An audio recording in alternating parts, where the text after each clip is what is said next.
Good morning guys, in front of me is Sony Xperia 1.6 and let me show you how to change keyboard language.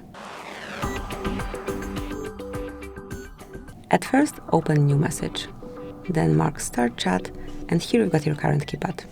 To change it, mark settings, click languages, tap on add keyboard and choose the one that you want to apply.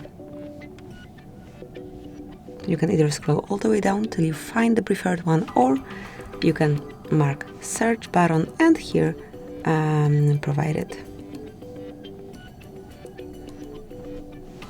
Then mark done.